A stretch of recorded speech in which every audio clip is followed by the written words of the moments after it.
ये कहानी है एक छोटे से गांव के तीन दोस्तों की। राम, जो शांत और समझदार था, गणेश, जो मजाकिया और निडर था, और अर्जुन, जो सबसे होशियार और तेज था। तीनों की दोस्ती मिसाल थी। नदी किनारे खेलने से लेकर स्कूल की एक बेंच पर बैठने तक, एक की तकलीफ सबकी तकलीफ बन जाती थी। एक दिन स्कूल से लौटते हुए तीनों पेड़ की छांव में बैठे थे। राम ने कहा, हम तीनों बड़े होकर भी ऐसे ही रहेंगे ना? गणेश हंसते हुए बोला, अबे नहीं, मैं तो हीरो बनूंगा, तुम लोग मेरे बॉडीगार्ड। अर्जुन मुस्कुराकर बोला, नहीं यार, हम सब अपनी अपनी दुनिया में जरूर होंगे, लेकिन दोस्ती नहीं टूटेगी। वादा? तीनों ने हाथ मिलाकर कहा, वादा। समय बीता। रास्ते बदले, स्कूल के बाद रास्ते बदल गए। अर्जुन ने स्कॉलरशिप से शहर की यूनिवर्सिटी ज्वाइन की। राम पिता के साथ खेत संभालने लगा।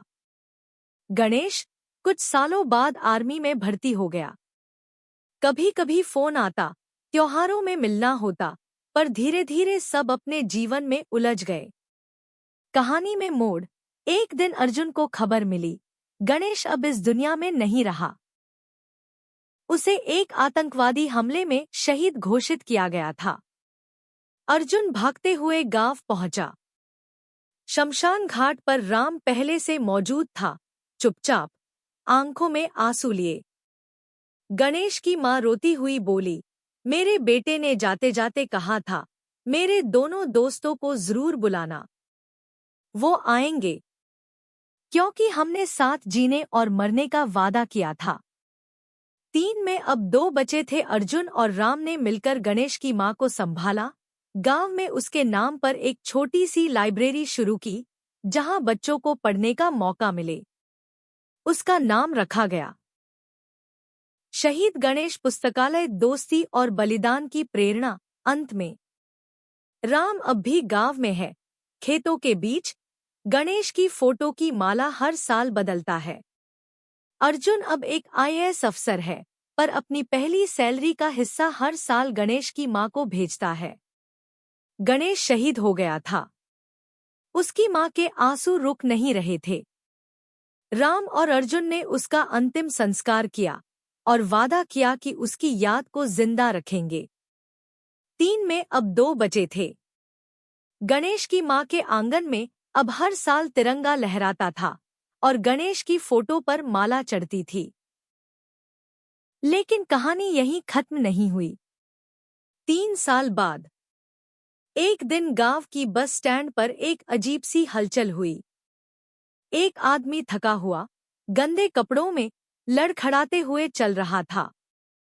चेहरा जला हुआ था, चाल धीमी थी, लेकिन आंखें वही थी। राम वहीं था। उसकी नजर उस आदमी पर गई। पहले तो अनदेखा किया, फिर कुछ सेकंड बाद उसकी सांस अटक गई। गणेश। राम दौड़कर उस आदमी से लिपट गया। भीड़ जमा हो गई। गणेश बेहोश हो गया। सच सामने आया। अर्जुन को बुलाया गया। गणेश को अस्पताल में भर्ती कराया गया।